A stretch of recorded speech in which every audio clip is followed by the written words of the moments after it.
Bonjour et bienvenue sur cette vidéo d'Actu Crypto. On commence tout de suite avec un article de BFM Crypto qui titre « La plateforme d'échange de crypto Bybit arrête de proposer ses services aux utilisateurs français ». En effet, c'est la fin de Bybit en France. La plateforme d'échange de crypto-monnaies a annoncé dans un communiqué publié le 1er août sur son site internet qu'elle allait arrêter de proposer ses services en France. À la lumière des récentes évolutions réglementaires du régulateur français, Bybit cessera de proposer ses services et produits aux ressortissants et résidents français, déclare l'entreprise dans son communiqué. Bybit ira crescendo dans l'arrêt de ses services en France, à compter du 2 août d'abord.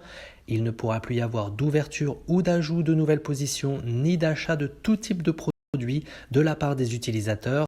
Les dépôts sur les comptes seront également limités. Bybit demande à ses utilisateurs de liquider et fermer toutes leurs positions.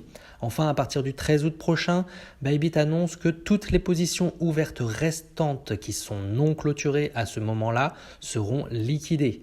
Tous les services de carte seront également suspendus à partir de cette date. Les utilisateurs ne pourront plus que retirer des actifs et des fonds sur leur compte Bybit.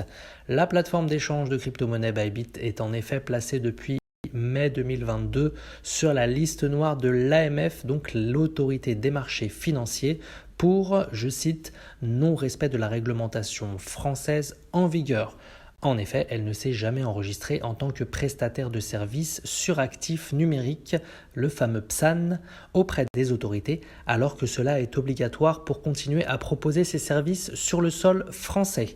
On continue tout de suite avec la map et Bitcoin à 62 189 $ avec une chute de moins 3,76%, ETH à 3014 $ et XRP qui repasse tout juste dans le vert au moment où je tourne cette vidéo. On continue avec un article de Cointribune par rapport à Hong Kong qui marche dans les pas des États-Unis après avoir lancé des ETF Bitcoin. La plus occidentale des villes asiatiques pourrait également créer une réserve stratégique. En effet, le député Johnny Ng a réagi au discours de Trump lors de sa conférence Bitcoin de Nashville. Je cite « En ce qui concerne la possibilité pour le Bitcoin de devenir une réserve financière officielle d'un pays ou d'une région, je pense que cela vaut la peine d'être envisagé. L'acceptation globale du Bitcoin ne cesse de croître et le Bitcoin est considéré par le public comme de l'or numérique. À l'avenir, il est donc possible d'envisager l'inclusion du Bitcoin dans des réserves financières stratégiques. On continue avec Cryptost qui nous parle de Morpholabs qui lève 50 millions de dollars afin de démocratiser son protocole de prêt décentralisé. À l'occasion d'un nouveau tour de table, Morpholabs a annoncé le 1er août avoir obtenu un financement de 50 millions de dollars.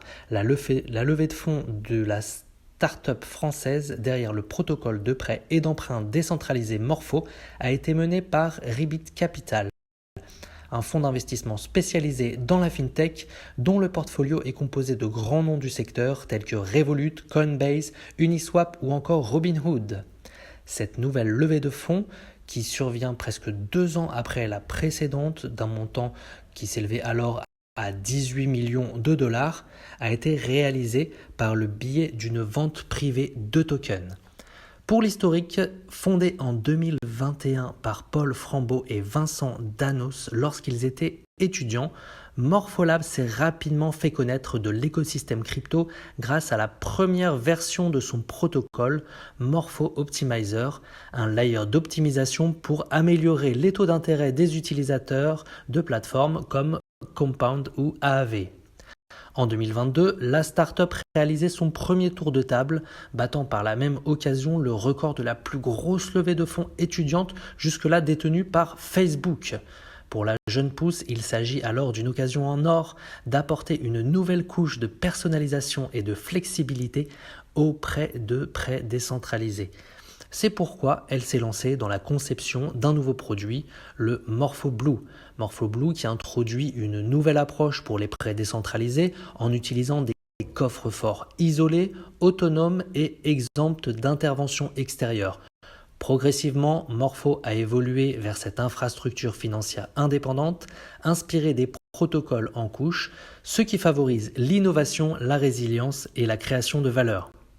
C'est tout pour aujourd'hui pour cette Actu Crypto. Merci de vous abonner, de liker, de partager